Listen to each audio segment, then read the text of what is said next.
Alors oui, effectivement, ce que je vous propose de faire avec cette présentation, c'est un recul en fait territorial d'une part, mais vraiment géographique, mais également dans le type de catastrophe qui a affecté une ville, et en fait de voir comment cette question de la résilience urbaine fait partie, indépendamment du type de traumatisme que subit une ville, fait partie est une partie fondamentale du processus de reconstruction. Et ce que je vous propose de voir donc maintenant, c'est de poursuivre un peu dans la discussion qu'on a commencée ce matin, notamment avec nos deux collègues, et donc de voir en fait comment cet art de rue peut avoir un intérêt lorsque l'on va parler notamment de la micro-territorialité de la reconstruction, mais également de toute la question du micro-social et notamment de la réappropriation des lieux urbains qui ont été affectés par des bombardements ou dans ce cas-ci le cas d'un tremblement de terre, et voir comment cette réappropriation urbaine peut participer à un processus d'éducation populaire, d'éducation sociale, et donc avoir idéalement, selon les modèles que l'on peut observer, un impact à long terme. Alors évidemment, je vous propose le cas d'une ville détruite par un tremblement de terre, ce qui va permettre en fait, et une ville qui est un parcours politique historique très simple, ce qui permet justement de mettre en lumière les mécanismes de la résilience, sachant qu'il n'est pas question de mesurer la résilience, mais de comprendre comment ça fonctionne dans le long terme, mais également dans le court terme. Si l'on prend donc l'exemple de Christchurch, Christchurch est une ville située sur l'île du Sud de la Nouvelle-Zélande. C'est la deuxième ville en importance du pays. C'est une ville qui a une population d'à peu près 380 000 habitants avant le tremblement de terre de septembre 2010, c'est un pays qui est connue pour ses tremblements de terre, mais qui a tendance à oublier en fait qu'elle peut être vulnérable à ces tremblements, à ces séismes. Et donc, en septembre 2010, un premier tremblement de terre d'une amplitude de 7,2 sur l'échelle de Richter va secouer la ville avec très peu de dégâts ou relativement peu de dégâts matériels, absolument aucune victime n'est répertoriée, donc un retour à la normalité, si vous voulez, très rapide, mais des répliques qui suivent, qui sont très fréquentes, qui instaurent un climat un peu de peur, donc cette réalité quotidienne du tremblement de terre qui vient dicter les activités quotidiennes. Et en février 2011, un tremblement de terre d'une amplitude de 6,3 sur l'échelle de Richter, qui en soi n'est pas particulièrement violent, mais qui va avoir pour conséquence de détruire la ville au grand complet. Et donc, c'est une ville qui va subir finalement une destruction massive, qui a la chance, entre guillemets, d'être dirigée par une municipalité forte, on parlait de leadership tout à l'heure, le maire de la ville possède un leadership rassembleur. Les infrastructures sont toutes affectées, mais il existe des modes de retour à la normale qui vont se mettre en place très rapidement. Ça va prendre énormément de temps, évidemment, et ça n'est pas encore fini. Là, je vous donne le punch tout de suite, mais bon, ça n'est pas encore fini. Mais bon, on sait à quoi s'attendre, on sait qu'est-ce qui va se passer. Par contre, la population, elle, vit dans un stress quotidien auquel elle n'est pas du tout habituée, c'est difficile de s'habituer à ce genre de stress, mais auquel elle n'est pas préparée, et qui va révéler en fait une rupture entre la communauté et la ville qu'elle habite. Donc on va avoir notamment on va observer notamment l'exode d'environ entre 30 et 50 000 habitants sur une population de 375 000 habitants, des personnes qui vont quitter la ville de façon définitive dans certains cas, donc qui vont carrément quitter le pays pour aller vers l'Australie par exemple, ou qui vont quitter l'île pour aller ailleurs. On va avoir ce que l'on peut appeler des exodes économiques, parce qu'évidemment le centre-ville, où toute la région est affectée, le centre-ville est détruit, il n'y a plus d'activité économique. On va également avoir des gens qui vont décider de partir pour ne plus avoir à vivre ces tremblements de terre, et on va également avoir des gens qui vont se retrouver réfugiés dans leur propre ville parce qu'ils n'ont plus de logement. Donc on estime à environ 200 000 logements qui sont affectés et des gens qui, encore aujourd'hui, donc 3 ans après le tremblement de terre de février, habitent encore dans des villages artificiels créés rapidement après le tremblement de terre de février 2011, dans ce qu'on peut appeler, si vous voulez, des cabanes, c'est-à-dire que ce sont des modèles en fait de maisons temporaires issues carrément de la Deuxième Guerre mondiale, c'est-à-dire qu'on a des boîtes de 3 mètres sur 5 mètres et qui servent à accueillir une unité familiale. Voilà. Donc la vie, évidemment, doit s'organiser tranquillement, pas vite. On a cette question de comment faire pour reconstruire la ville, sachant qu'on a des moyens financiers qui doivent être réaffectés à cette reconstruction, puisqu'évidemment, le modèle qui est mis en place d'un point de vue économique, on a une aide internationale qui s'est exprimée très rapidement pour la phase d'urgence, mais une fois la phase d'urgence complétée, l'aide internationale est partie. Donc les coûts de reconstruction sont assumés par le gouvernement néo-zélandais et la municipalité. C'est un pays riche, c'est un pays qui a des fonds d'urgence, donc la question a priori financière n'est pas problématique, enfin pas si problématique que ça, mais évidemment tout prend du temps. On a également une population qui, de par ce déplacement, ne reconnaît plus non plus la ville qu'elle a connue. Donc vous avez par exemple quelques exemples à l'écran où vous avez des terrains qui ont été complètement rasés, qui doivent être nettoyés. Dans certains cas, on cherche à conserver des façades, ne serait-ce que pour garder un semblant de paysage urbain. C'est la photo que vous avez par exemple à votre droite où finalement on a utilisé comme moyen très temporaire des containers qui sont censés protéger les façades en cas d'un autre tremblement de terre, mais également s'assurer que les débris ne tombent pas sur la population si population il y a à ce moment-là. Et on a d'autres situations, comme la photo en bas à gauche, où en fait le patrimoine architectural de la ville, qui est un patrimoine architectural essentiellement issu du début du XXe siècle, qui suit une architecture néogothique, va révéler en fait toute sa fragilité et va disparaître alors d'une part le tremblement de terre, mais également par le manque d'entretien qui va s'affirmer au fur et à mesure. Et donc dans cette ville qui est en pleine évolution, on s'aperçoit que 3 ans plus tard, la population locale est totalement isolée, c'est-à-dire que on a une population locale qui l'unité familiale, si vous voulez, est maintenue, existe. Bon, il y a eu des stress individuels qui se sont exprimés, mais bon, en gros, il y a un retour à la normalité du quotidien de l'unité familiale, mais la communauté, elle, dans son ensemble, a été complètement perturbée par ce tremblement de terre, par ces destructions, et donc on assiste à une nouvelle forme de vulnérabilité qui, bien souvent, en fait, n'est pas prise en compte dans les processus de reconstruction, parce que justement, on va s'intéresser notamment à tout ce qui est la reconstruction en dur de la ville, mais c'est une reconstruction en dur qui prend beaucoup de temps. Si on prend l'exemple de la Deuxième Guerre mondiale, qui est donc un autre exemple que j'ai beaucoup étudié, on s'aperçoit que ça prend une quinzaine d'années après la fin du conflit pour dire que la reconstruction est a priori terminée, même s'il reste encore des morceaux à compléter. Donc on se retrouve clairement dans une situation où le rapport affectif de la population à son cadre bâti est perturbé, a besoin d'être encadré, a besoin de retourner à une certaine forme de normalité. Et ce que je vous propose donc de faire aujourd'hui, c'est de questionner donc toute cette question de cette approche de la ville de transition, c'est-à-dire qu'on a un tremblement de terre, mais on peut avoir un conflit, évidemment. Le tremblement de terre ayant l'avantage, comme je vous le disais, d'un point de vue scientifique, de se dire bon bah ça s'arrête à un moment donné, point, ça ne continue plus. Mais bon, on émet l'hypothèse, donc il y a un tremblement de terre ou un conflit qui s'arrête. On a des périodes de transition plus ou moins longues avec, si on prend les exemples de la Deuxième Guerre mondiale, des périodes de règlement de compte qui se sont effectuées. Donc on a encore, ce n'est plus officiellement une guerre, mais ça reste encore une sorte de guerre intestine territoriale.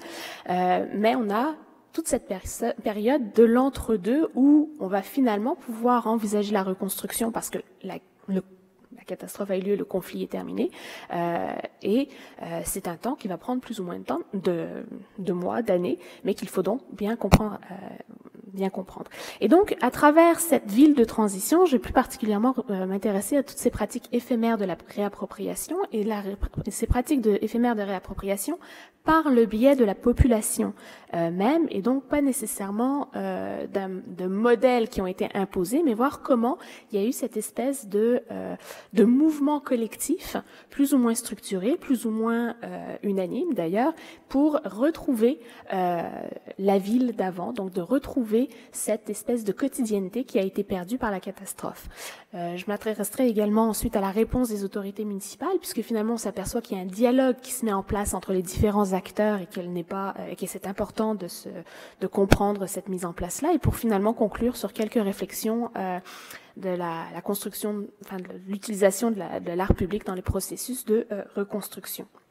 Alors évidemment, cette approche par rapport à l'art éphémère, à toute la réappropriation de l'espace urbain est éminemment influencée par ma formation en urbanisme, éminemment également influencée par mes recherches actuelles sur toute la question de la résilience. Et donc, je vais utiliser essentiellement trois gros ensembles de concepts qui vont m'aider finalement à comprendre ou à encadrer certaines de ces recherches-là. Donc, notamment toute la question de la résilience urbaine et de la résilience collaborative.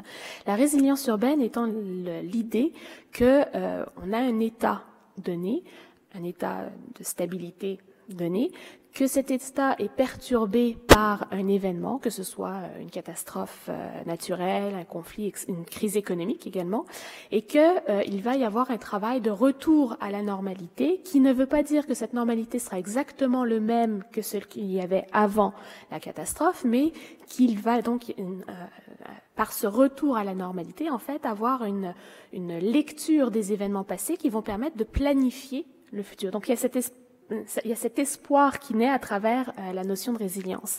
La notion également, ou le concept également, d'urbanisme, ce qu'on appelle DIY, do it yourself, ce que Gonzalo Lizaldi hier aurait pu appeler l'auto-reconstruction. Donc toute l'idée finalement que c'est la population locale qui va se doter des outils qui ne sont pas, qui vont lui permettre de retrouver elle-même son quotidien. Donc ça peut être par exemple l'idée de reconstruire sa propre maison, ou alors ensemble de travailler sur la reconstruction d'une école. Je pense à la présentation suivante. Et donc on n'est plus dans un discours binaire avec des autorités et une population locale, mais plutôt vraiment dans un rapport population locale, territoire. Et finalement, toute cette question de la ville de transition, donc une fois l'événement traumatisant passé, mais avant qu'il y ait reconstruction, eh ben les gens continuent d'être là, continuent d'exister. Et il faut pouvoir anticiper le quotidien de ces populations-là pendant que la reconstruction est faite. Cette idée de ville de transition va finalement affecter toutes les sphères de la société. Donc, on va parler aussi bien de la sphère économique. Par exemple, un secteur où la ville, la rue commerciale, par exemple, a été entièrement détruite. Ces commerçants-là vont à s'installer où pendant qu'il y aura effectivement une reconstruction en dur. Donc, est-ce que ce sera un urbanisme do it yourself où les gens vont réinvestir leurs propres bâtiments détruits, ou est-ce qu'au contraire, ils vont être forcés d'aller s'installer ailleurs pour créer cet environnement économique, mais sans finalement qu'il y ait de lien traditionnel avec la ville telle qu'elle existait avant la catastrophe. Donc voilà, ce sont trois éléments qui viennent expliquer ou dicter, si vous voulez, le regard que je porte sur la question. Et donc, si on s'intéresse à cette fameuse question donc de la ville de transition de Christchurch, on s'aperçoit qu'en fait, lorsque le tremblement de terre qui va détruire toute la ville en février 2011 a lieu, le gouvernement national, enfin le gouvernement néo-zélandais, a très rapidement mis en place toutes les infrastructures qui lui permettaient de prendre en charge la reconstruction. Un ministre de la reconstruction a été nommé pour la région. Évidemment, quand on parle d'un tremblement de terre, c'est comme lorsqu'on parle d'un conflit, c'est-à-dire qu'il n'y a pas que la ville qui est affectée, c'est toute la région qui est affectée. Ce ministre de la reconstruction donc a très rapidement, donc à l'intérieur de 2 semaines, déclaré qu'il fallait détruire toute la ville, raser tous les bâtiments, indépendamment de ce qui tenait et de ce qui ne tenait pas, parce que de toute façon, c'était l'occasion de créer un nouveau plan de ville. Je ne caricature pas, c'est clairement le discours qu'il a tenu cette fois-là. Donc faire table rase du passé, détruire tous ces monuments historiques qui étaient encore debout, même s'ils étaient mal en point, et donc de doter la ville d'un nouveau visage, d'un nouveau futur qui ferait totalement abstraction du passé. La population locale a évidemment très mal réagi par rapport à cette situation. Et ça s'est exprimé notamment par un ensemble de mesures. Donc en fait, on s'aperçoit que dans un processus, dans une situation de ville détruite qui est subie, il y a un deuil collectif qui va chercher à s'exprimer. Ce deuil collectif peut prendre différentes formules, avoir différents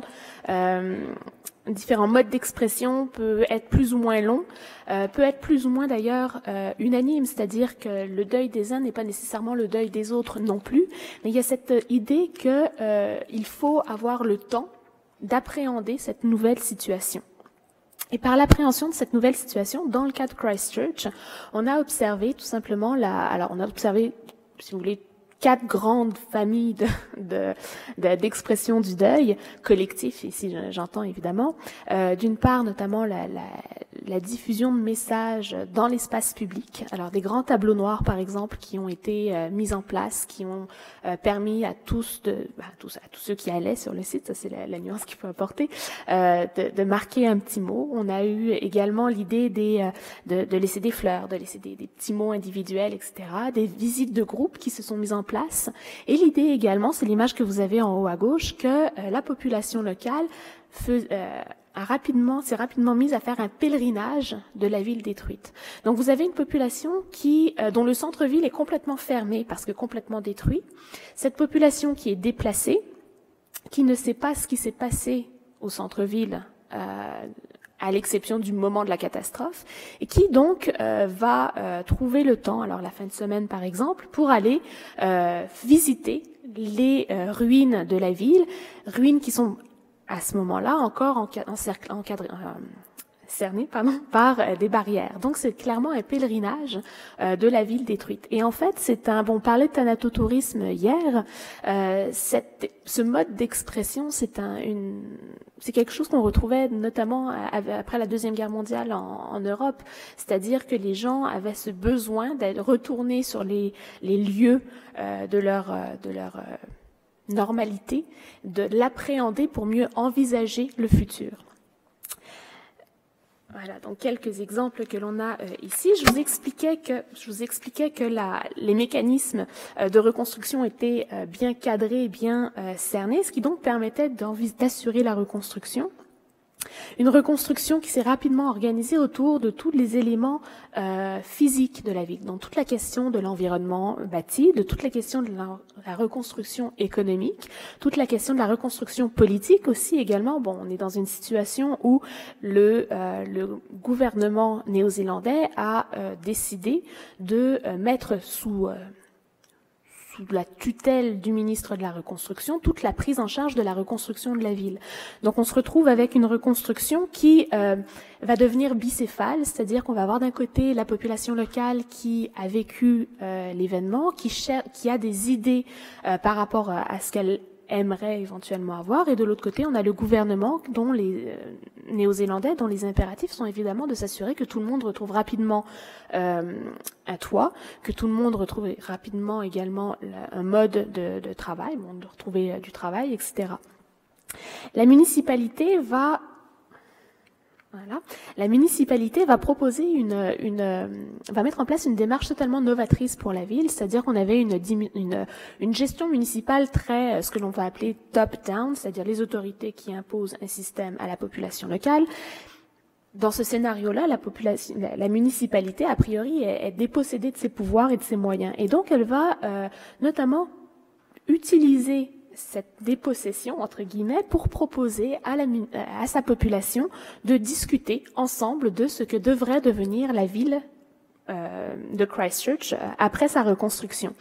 Et donc, elle a mis en place toute une campagne qui s'appelle Share an Idea Campaign, donc l'idée « partageons une idée », où par une combinaison de moyens, donc des conférences publiques, par des ateliers, par la mise en place d'un site web, par la mise en place d'un kit pour la communauté pour se rassembler autour de cette grande question qu'est la reconstruction.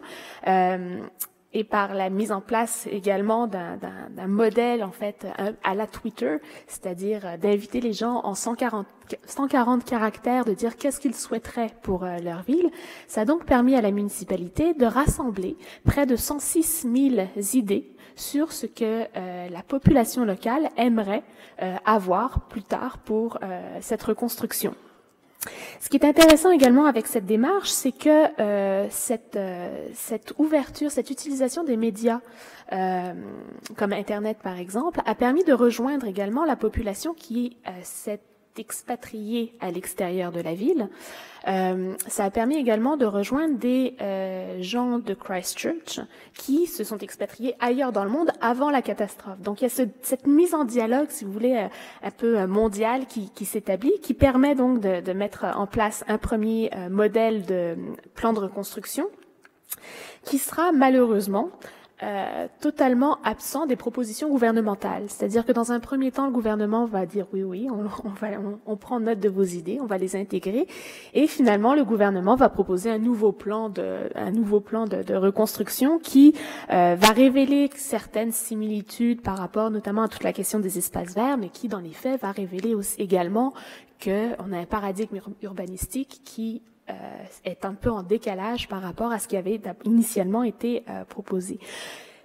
Alors, évidemment, le regard critique que l'on peut porter là-dessus, c'est cette idée qu'on a on a une direction bicéphale où finalement c'est le plus gros qui gagne, mais il ne faut pas non plus nier l'importance de cette collaboration qui se met en place, c'est-à-dire que c'est une expérience unique dans l'histoire du pays de reconstruction, et donc on apprend également des erreurs, on apprend du processus, et ça également c'est important pour voir ça. Oui, j'accélère. Alors, si l'on s'intéresse donc à tout cet art public, on s'aperçoit qu'il y a une émergence de groupes d'intérêt qui vont chercher à, dans un premier temps, assurer un lien avec la population locale, essayer de s'assurer que finalement la communauté ne soit pas complètement détachée et déconnectée du milieu. Et on va avoir certains groupes qui vont proposer toutes sortes d'activités, comme par exemple The Student Volunteer Army, qui va aller dans les rues pour aider les propriétaires et les locataires à retrouver, par exemple, à enlever toute la boue qu'il y a eu avec le phénomène de liquéfaction. Mais également d'autres ensembles, comme par exemple Greening the Rubble, The Gap Filler, Life in Vacant Space, qui vont proposer en fait de se dire, voilà, on a une ville, on a un gouvernement qui veut tout mettre à terre, bon, je caricature un peu, mais qui veut tout mettre à terre pour reconstruire quelque chose de nouveau. Il faut qu'on ait le temps de s'exprimer, et il faut surtout gagner du temps pour pouvoir réfléchir à ce qu'on veut faire. Donc on va voir apparaître tout un ensemble de petites initiatives individuelles, comme par exemple ces deux exemples ici, mais également des exemples plus pointus sur la commémoration, sur la mémoire. Donc ici par exemple un projet 185 chaises blanches pour commémorant en fait tous les décès qu'il y a eu après le tremblement de terre. Et toute cette lecture, en fait, toutes ces pratiques éphémères de la réappropriation vont permettre tout d'abord une réappropriation territoriale, c'est-à-dire que la population va retourner, ne serait-ce que pour une demi-heure, pour une heure, dans la ville pour participer à une activité collective ou une activité associée à ce projet. The Gap Filler va, donc l'exemple dont je vous parler, en fait, est un groupe de 6 personnes qui après le tremblement de terre de septembre, ont décidé de réinvestir avec l'aide des propriétaires affectés des terrains qui ont été vacants, qui sont devenus vacants, et de proposer toutes sortes d'activités qui vont, d'une part, alors tout d'abord, proposer un discours autour de l'embellissement, c'est-à-dire qu'on a une ville en ruine, essayer de la rendre plus belle, entre guillemets, en attendant que les projets se fassent, plutôt que d'avoir que des ruines, d'avoir des zones plus à risque, moins agréables. Donc tout ce discours c'est un discours très optimiste, si vous voulez, sur la ville, et ce sont des projets qui émanant de la communauté vont également intégrer la communauté dans le processus. Donc ce sont des bénévoles qui travaillent sur ces projets-là, avec des fonds qui sont dérisoires. Dans certains cas, c'est finalement 100 $ néo-zélandais qui vont permettre d'acheter les plantes, mais toute l'autre œuvre, tout le reste est disponible gratuitement. On a également la mise en place d'un discours artistique qui va s'exprimer de toutes sortes de manières, donc des œuvres plus traditionnelles comme des tableaux, des peintures, mais également ou de la photographie dans ce cas-ci, mais également des œuvres plus expérimentales. Donc en fait, cette ville de transition-là permet toute une lecture, en fait, permet d'expérimenter, de tester. Si ça marche pas, c'est pas grave, ça ne dure de toute façon que quelques jours, que quelques semaines, et donc de passer à autre chose tout en ayant cette espèce de reconquête, c'est le troisième discours que l'on peut noter, de l'espace urbain. Donc vous avez par exemple, en haut à gauche, alors il n'y a plus de bibliothèque, les bibliothèques ont été détruites, un terrain vacant, un frigo. Qu'est-ce qu'on fait? On prend le frigo, on le remplit de livres et on laisse les gens se servir et les rapporter s'ils veulent. Donc on a vraiment cette idée que finalement les gens participent, retournent sur les lieux. Ce n'est pas tout le monde qui est sensible à ces idées-là, mais ça fait partie finalement de cette reconquête. En bas, par exemple, vous avez une des dernières initiatives, un mini-golf à travers toute la ville pour découvrir finalement, pour s'amuser dans la ville. Et peut-être un des éléments qui est le plus marquant par rapport à cet éphémère-là, toute la mise en place d'un discours communautaire. Donc, initialement, le projet de Gap Filler était un projet qui n'était pas destiné à jouer sur la communauté. C'était vraiment pour la création artistique, toute l'idée de gagner du temps. Et on s'est rendu compte qu'en fait, les gens souhaitaient des lieux de rencontre, même si c'était des lieux de rencontre éphémères, des lieux qui leur permettaient de se retrouver, par affinité, par volonté, et donc de jouer, entre guillemets, avec leur nouveau paysage urbain. Qu'a fait la ville suite à ces décisions-là? En fait, elle a mis en place tout d'abord elle a elle-même proposé des actions ponctuelles, puis elle s'est associée avec d'autres organismes et a proposé la mise en place d'un financement. Parmi les données qui sont intéressantes, c'est également associé avec les écoles. Donc pour introduire, et je compléterai après, donc c'est associé avec les écoles, notamment pour faire participer toutes les tranches d'âge de la population, parce que ce sont des enfants qui ont 5-10 ans au moment de la catastrophe, mais qui seront de jeunes adultes au moment où la ville sera reconstruite de nouveau. Et donc, il y a eu toute une série d'initiatives pour leur demander, par le biais de concours, d'activités, de vidéos, de parcours photographiques, d'expliquer en fait qu'est-ce qu'ils aimeraient comme ville idéale pour plus tard. Cette lecture, finalement, quelques pistes de réflexion qu'on pourrait faire. Donc, on s'aperçoit que la résilience est une résilience qui est à la fois individuelle et collective et institutionnelle, et que l'éphémère dans ce processus-là doit être à l'avantage d'arriver très très tôt dans la réflexion sur la reconstruction. Et elle peut avoir donc un impact qui va marquer, ou qui peut marquer, évidemment, ça dépend toujours de l'implication communautaire, etc., peut marquer durablement le devenir d'une ville. Alors, si j'avais quelques petites réflexions par rapport à cette situation, en fait, on s'aperçoit que, évidemment, la communauté n'est jamais singulière. Et donc, la ville de transition peut permettre l'expression de ces discours pluriels. Elle peut également se révéler conflictuelle, parce que justement, il y a différents discours qui vont s'exprimer à ce moment-là. Tous ne participent pas à ces ensembles-là, tous ne s'y retrouvent pas non plus. Mais l'idée, c'est de faire participer, indépendamment finalement de la volonté qu'il y a individuelle derrière tout ça.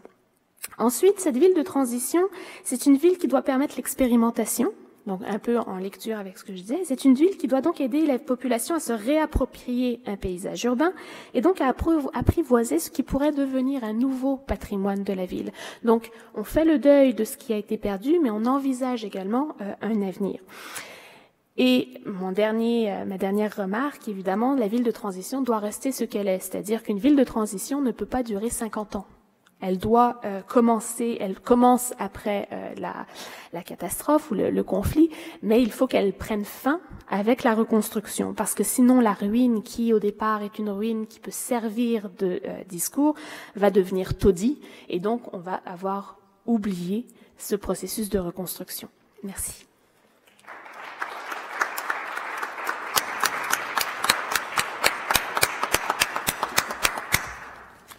Merci beaucoup. Alors, si vous avez quelques questions à poser à Yona, c'est le moment. Bonjour, Youssef Choufan, merci pour cette présentation. Alors, je lance des tweets pour Ila Souria pendant la conférence et j'ai pu aller voir si le site web de Share an Idea était encore existant. Malheureusement, il ne l'est plus. C'était un commentaire que je voulais apporter parce qu'il me semble que c'est une initiative qui peut avoir du potentiel à long terme et que même si les choses se sont terminées, les idées, j'ai l'impression, devraient toujours être les bienvenues. Et je pense qu'il y a quand même une mouvance internationale pour aller chercher l'opinion du public le plus large possible. Plus récemment avec, pour ceux qui en ont entendu parler, Bleu, Blanc, Zèbre en France, où est-ce que c'est plus ou moins les mêmes idées d'aller chercher les avis des gens. Donc, malheureusement, ce n'est plus le cas pour ce site. Donc, c'était mon commentaire et j'avais une question. Je trouvais ça... c'est un commentaire-question en même temps. La question des réseaux sociaux et l'influence que ça peut avoir sur l'art de rue ou l'art en général. On a parlé d'artistes syriens tout à l'heure. Je veux nommer Tamam Azam qui fait un travail superbe. Et il y a un phénomène assez intéressant.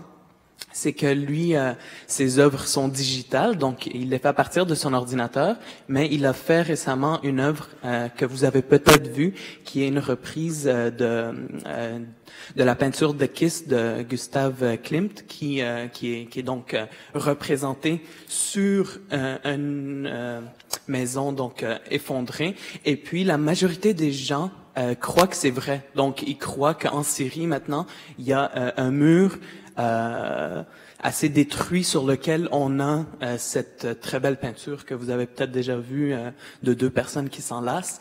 Et je trouve ça super intéressant parce que les gens, je pense, manquent d'esprit critique dans un sens, de pas se poser la question si c'est quelque chose de digital ou pas, mais en même temps c'est super beau de voir que le digital peut quand même donner une couleur des fois à ce qu'on peut voir de plus triste. Donc c'était comme un commentaire, une question sur votre avis sur l'utilisation des outils technologiques dans cet art de rue. Merci. Effectivement, toute la question de la digitalisation de l'art, en fait, on a souvent tendance à limiter, enfin, on avait tendance à limiter l'art à numériser à un travail d'archive. Et en fait, on s'aperçoit que non, en fait, le travail d'archive, oui, est important, mais il y a également cette multidimension de la ville qui va s'exprimer à travers cet art et donc la projection, par exemple, sur des œuvres. Alors, c'est un des modes d'expression qui n'a pas été retrouvé du tout à Christchurch, ça, je tiens à le préciser. C'est un mode d'expression qui probablement, je dirais, a un avantage qu'une œuvre d'art fixe n'aurait pas nécessairement, c'est-à-dire qu'il y a cette internationalisation du regard porté, d'une part, mais également j'appellerais ça de la compassion, sans avoir nécessairement un mot meilleur pour exprimer ça, mais cette idée que finalement on a une sensibilisation, plutôt, c'est plutôt ce terme que je devrais utiliser, une sensibilisation à l'objet artistique et à ce qu'il y a derrière. Donc de montrer à la fois l'œuvre et le bâti derrière qui a été perdu permet une communion des idées qui peut être réactivée par la communauté par la suite. Et donc ça, je trouve ça particulièrement intéressant parce que c'est un mouvement finalement qui devrait être creusé. Je me suis pas penchée plus là-dessus, mais ça me fait penser à ça me soulève d'autres idées. Merci. Et pour aller dans votre sens à tous les deux, je dirais qu'un espace public, ça a trois dimensions. Il y a une dimension physique et géographique, qui peut d'ailleurs avoir un caractère symbolique, comme par exemple la place de la ville, dont on imagine qu'elle structure le dialogue entre les citoyens qui se rencontrent pour le marché ou pour discuter les affaires communes.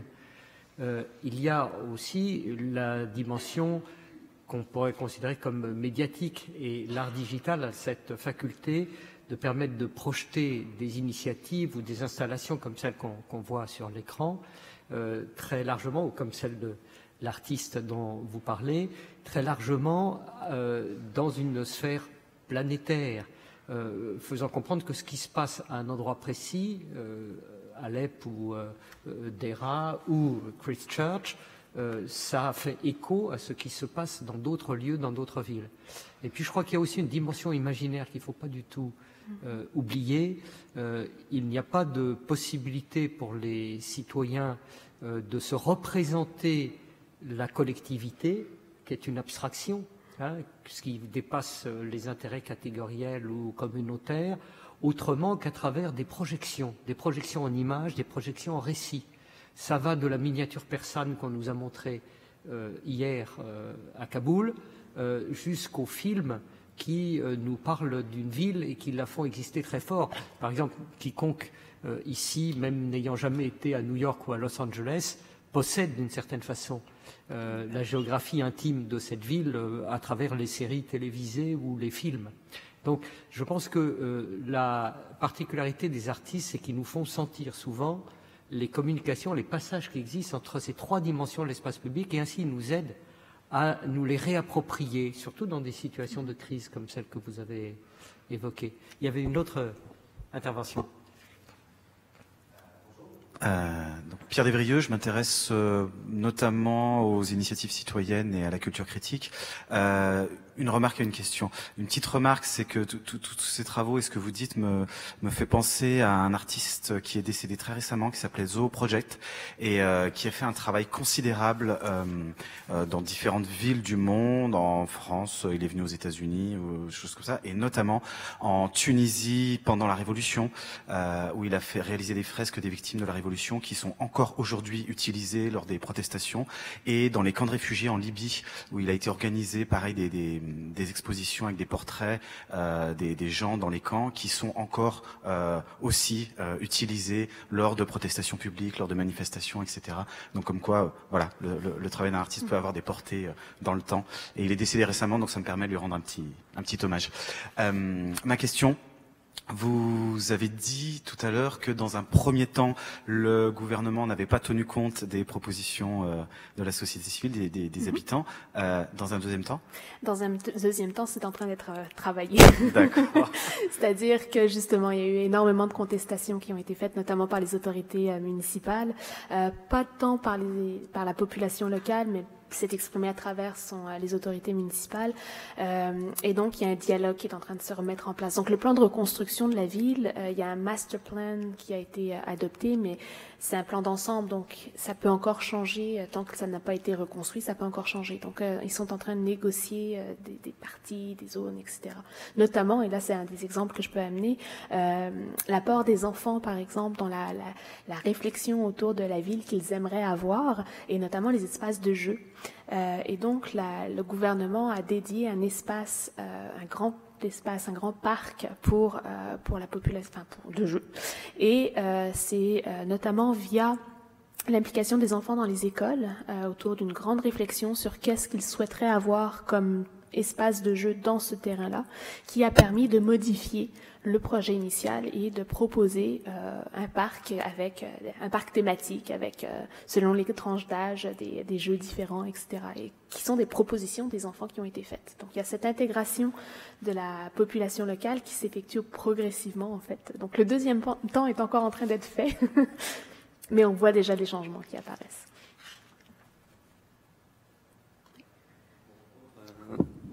Zaid Kassoua, donc spécialiste ou presque en tourisme post-conflit.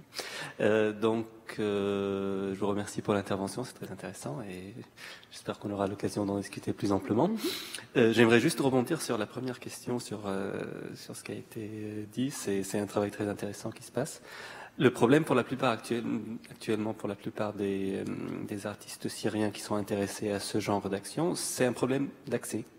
La plupart des artistes qui arrivent à s'exprimer sont ou bien en dehors de la Syrie ou dans des zones où ils ne peuvent pas aller à ces endroits endommagés. Et à côté de ça, il y a un contraste parce que l'info a circulé récemment, je ne sais pas si vous en avez eu connaissance, dans le cœur de Damas, dans une zone contrôlée par le régime, il y a un artiste qui a fait un mur en recyclant des déchets et ça s'est rentré dans le record de Guinness pour la formation artistique la plus grande ou la plus longue, je crois, à partir de matériaux recyclés, et qui est complètement déconnecté du conflit, qui n'a rien à voir. Donc c'est un contraste un peu. Et j'aimerais souligner dans ce sens les activistes dans certaines villes du nord et nord-ouest du pays, Sarakeb par exemple, où depuis le début jusqu'à maintenant, il y a une forme d'expression artistique sur les murs de cette ville qui est impressionnant, même si il n'y a pas eu destruction, mais c'était une forme de réappropriation des lieux, sachant que, selon la tradition du Parti basse, tous les murs des bâtiments gouvernementaux sont toujours décorés avec des phrases qui sont bien prononcées par le grand leader ou qui vont dans ce sens. Et donc, ça aussi, à mon avis, c'est une forme de réappropriation des lieux, mais pas après destruction physique, mais après destruction morale. Donc ça mérite, à mon avis, un détour. Ouais. Merci beaucoup. En tout cas. Merci.